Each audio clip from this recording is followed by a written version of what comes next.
I taught high school English before I started homeschooling. And there's something that I believe happens in the school setting, in traditional school setting, that is very harmful to kids who are not academically bent, but rather have intelligence that lies somewhere else. They are genius in other areas. And the reason I'm talking about this on a homeschooling channel is because we are guilty of doing the same thing. We're guilty of this mindset, which I believe ultimately harms a lot of kids. And so years later, I've been homeschooling now for 23 years. Years later, I had felt so guilty about this I had one particular student that came to mind. There were many more like him, but I wrote on my blog at Generation Cedar, I wrote a letter. It's called a public letter of apology to a former high school English student. And I wanted to read it to you. And I hope that it helps you visualize and see some of the harm that can be done when we try to produce schooling at home and when we're caught in that system of thinking, okay? And I'll try not to cry.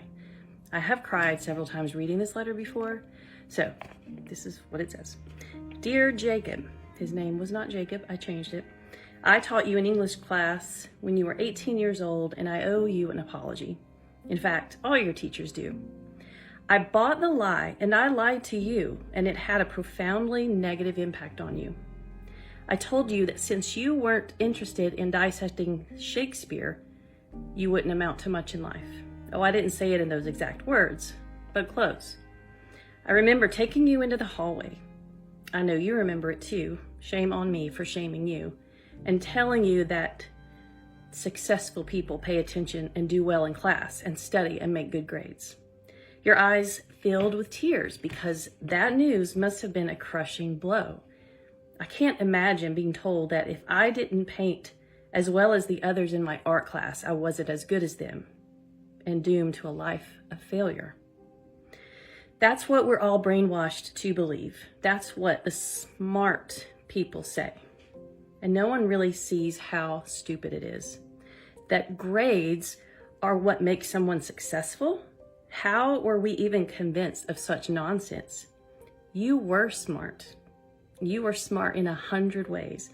But we used our tiny little measuring stick in our tiny little boxes, and the ones who refused to jump through our tiny little hoops were made to feel dumb.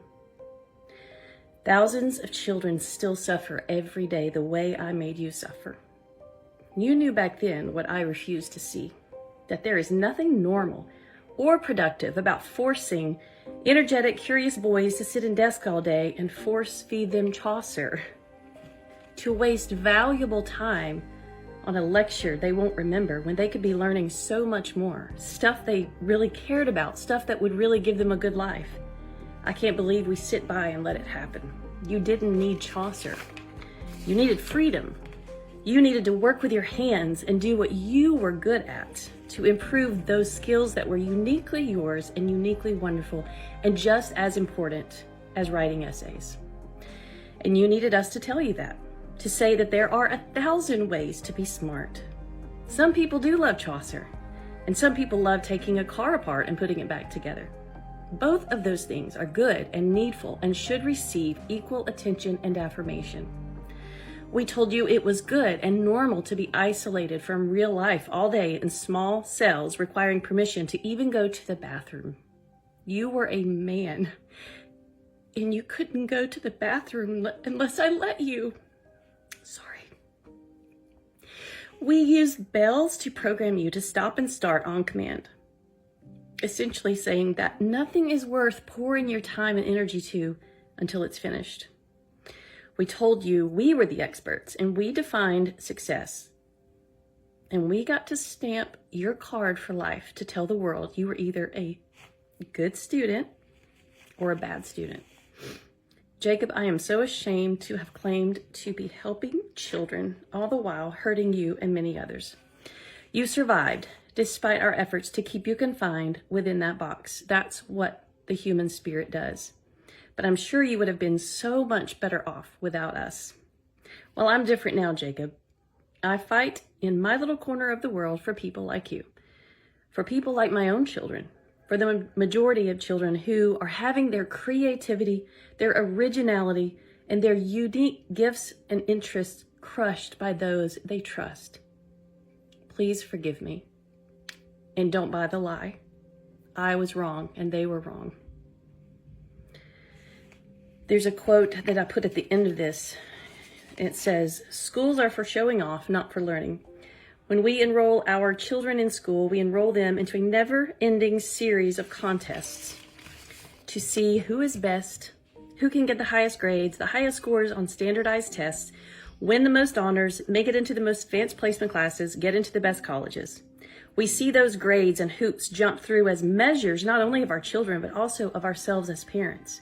We find ways, subtly or not so subtly, to brag about them to our friends and relatives. All this has nothing to do with learning. And really, we all know it." That's a quote by Dr. Peter Gray out of an article he wrote called "Schools are good for showing off, not for learning." We now practice a method of relaxed homeschooling, which has just changed our lives because I can now, that approach lets my children learn according to their gifts, according to their intelligences, according to their geniuses, and it doesn't force them all into such a tiny box.